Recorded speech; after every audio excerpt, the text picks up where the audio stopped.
नमस्कार दोस्तों, आप देख रहे हैं खबर किसान की यूट्यूब चैनल। मैं हूं आपका दोस्त अंकित शर्मा और आज ये वीडियो खासकर उन किसान भाइयों के लिए जो डेयरी फार्मिंग करते हैं, गौपालन करते हैं और उन दोस्तों के लिए जो इस फील्ड में आना चाहते हैं। वैसे तो हम सब जानते हैं कि मनुष्य अचार का बड़ा शौकीन होता है, अचार बड़ा अच्छा लगता है। क्या आपको पता है कि हमारी जो गौमाता होती है, गाय होती है, उसको भी अचार पसंद है और इस अचार की मदद से उसकी सेहत में सुधार आता है और उसकी दूध की गुणवत्ता भी बढ़ती है। जी हाँ, ये खास प्रकार का अचार जिसको साइलेज बोलते हैं, मक्का का साइलेज, इसके बारे में और दर्शकों को बताएंगे, अपने किसान भाइयों को बताएंगे कि ये कैसे बनता है, इसके क्या फायदे हैं।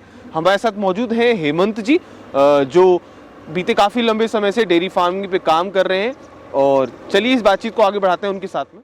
नमस्कार अंकित जी, और सभी दर्शकों को मैं भी नमस्कार कहना चाहूँगा। जैसा कि अंकित जी ने अभी बताया कि अचार या मक्का का साइलेज ये खास तरह का एक चारा ही इसको कह सकते हैं। अचार ये मक्का का होता है। ये मक्का का मतलब जब मक्का 40 से 50 दिन की हो जाती है, 50 दिन मतलब जब मक्का के खेत में आप बढ़ के देखेंगे तो उसमें कुकड़ी जो होते हैं, जिसको कुकड़ी बोलते हैं, उसमें दाना पड़ जाए, दाने में स्वीटनेस आ जाए, उसमें जब देखेंगे उसको दबा के तो हल्का दबे, वो स्वीटनेस आ जाए, तब इसको पूरे खड़े पेड़ को, मक्का का पूरा पेड़ कुकड़ी के साथ जो होता है उसको चाप कटर एक मशीन होती है, उसके द्वारा इसको चॉपिंग किया जाता है। जैसे आप देख रहे हैं एक ये छोटा छोटा चॉपिंग, और इसमें आप देख पा रहे हैं कि उसके स्वीट्स कॉर्न भी आपको दिखाई दे रहे होंगे। जितने हैं ये स्वीट्स कॉर्न, ये भी इसमें आपको दिखाई दे रहे होंगे। जब ये उसके चाप कटर द्वारा चॉपिंग हो जाता है तो इसकी एक मशीन होती है कि जो एक उसमें प्रेसिंग करके इसको बेल के रूप में तैयार कर देती है। जैसे आप देख पा रहे होंगे ये बेल 2-3 टाइप की होती हैं। 50 किलो से लेके 500 किलो तक की बेल बनती है। उसमें क्या होता है कि जब ये बेल बनती है तो इसे आप देख पा रहे होंगे ये पन्नी के द्वारा ढका हुआ है। इसका मतलब है कि जब ये बनती है तो ये प्रॉपर प्रेस होने के बाद इसमें पन्नी इसलिए लगाई जाती है ताकि हवा और पानी से बच सके। इसके लिए मुख्यतः जो सबसे ज़्यादा ख़राब चीज़ है सैलेज के लिए, वो पानी और हवा है। अगर पानी और हवा के संपर्क में ये सैलेज जाता है तो इसमें फंगस लग जाती है। अगर समझो इसमें फंगस लग गई तो आपकी गाय के लिए, जो आपका पशु जो भी खाएगा, उसके लिए बहुत खतरनाक है। बहुत तरह की, कई तरह की बीमारियां, जानलेवा भी ये साबित हो सकता है।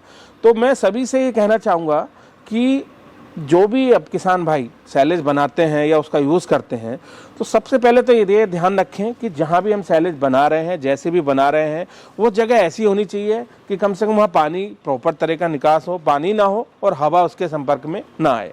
ये सैलेज दो टाइप से बनाया जाता है।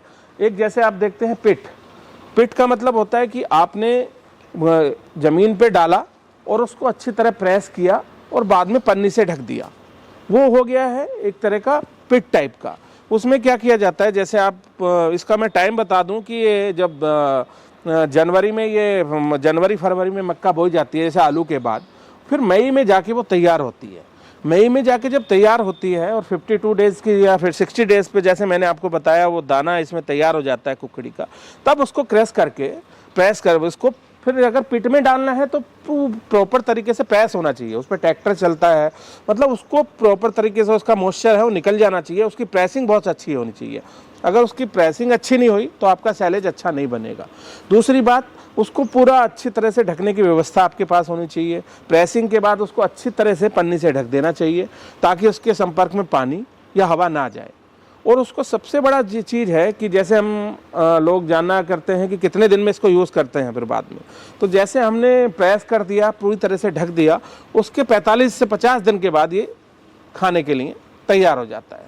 खाने के लिए मीन्स तैयार होने का मतलब है कि आपको प्रॉपर तरीके से उसका बहुत बड़ा ध्यान रखना होता है कि जितना आप खिलाएं उतना ही उस पिट को खोलें, क्योंकि इसमें सबसे ज़्यादा क्या होता है, फंगस लगने के चांस बहुत जल्दी होते हैं। तो सबसे बड़ा हमें ध्यान रखना चाहिए कि खिलाने से पहले कि इसमें फंगस ना लगे। जितना आप यूज़ करें, जितनी क्वांटिटी आपको पता है कि आज हमारे फार्म पे यूज़ होनी है, अगर पिट है तो उसको उतना ही काट के उसको प्रॉपर बंद कर दें, और आपके पास बेल है तो उतनी ही बेल को खोलें जितनी आप उसको ज़रूरत है आपको आज डालने की। तो सबसे बड़ी चीज़ है कि अगर जैसे आप मान लो अब ये है, हमने यहाँ पर यूज़ नहीं करना है, तो आप इसको प्रॉपर तरीके से वापस उसी शेप में करके और उसके ऊपर दूसरी तिरपाल से भी प्रॉपर ढक दें ताकि ये हवा से और पानी से बचा रहे। तो मैं सभी किसान भाइयों से, अपने दोस्तों से कहना चाहूँगा कि सबसे अच्छी चीज़ क्या है, मेन चीज़ इसका यूज़ करने का ये है कि अगर कंटिन्यू आप इसी सैलेज को पूरे साल यूज़ करते हैं तो दूध की जो मात्रक होते हैं, जैसे फैट हो गया, एसएनएफ हो गया, उसकी स्वीटनेस हो गई, तो एक तरह का अगर चारे का प्रबंध आप अपने फार्म पे रखेंगे तो आप अपने दूध की गुणवत्ता को सेम कर पाएंगे। अगर आप बार बार क्या करेंगे, कुछ चेंज करेंगे अपने सैलेड में, कि मक्की का 2-3 महीने किया, 2-3 महीने किसी और चीज़ का किया, तो जो आपके दूध का टेस्ट है वो चेंज हो जाएगा। तो सबसे मेन चीज़ ये है कि ये अवेलेबिलिटी, एक आप इसको बना के स्टोर कर सकते हो, अच्छे से रख सकते हो। लोडिंग अनलोडिंग का भी आप कहीं को कहीं भी ले जाना हो, किसी पहाड़ी इलाके में या कहीं भी आप चाहते हैं तो आप हर जगह इसको यूज़ कर सकते हैं। पर मेन चीज़ सबसे बड़ी ये है कि आपको ध्यान रखना है कि हवा और पानी से बचाए रखना है, इसमें फंगस नहीं लगनी चाहिए, उसी तरीके से आपको इसका यूज़ करना है। तो ये थे हमारे साथ हेमंत जी, जिन्होंने बताया कि ये जो सैलेज होता है इसके क्या फ़ायदे होते हैं, और हमारे पशु को अगर हम ये देते हैं तो निरंतर जो सालाना जो उसकी प्रक्रिया होती है दूध की, वो सुधार होता है उसके अंदर, और उसकी सेहत में भी काफ़ी अच्छा प्रभाव पड़ता है। तो आशा करते हैं आपको हमारी वीडियो पसंद आएगी। अगर आप भी ऐसी दिलचस्प वीडियो और देखना चाहते हैं तो हमारी इस वीडियो को लाइक करें, कमेंट करें, शेयर करें और हमारे चैनल को जरूर सब्सक्राइब करें। धन्यवाद।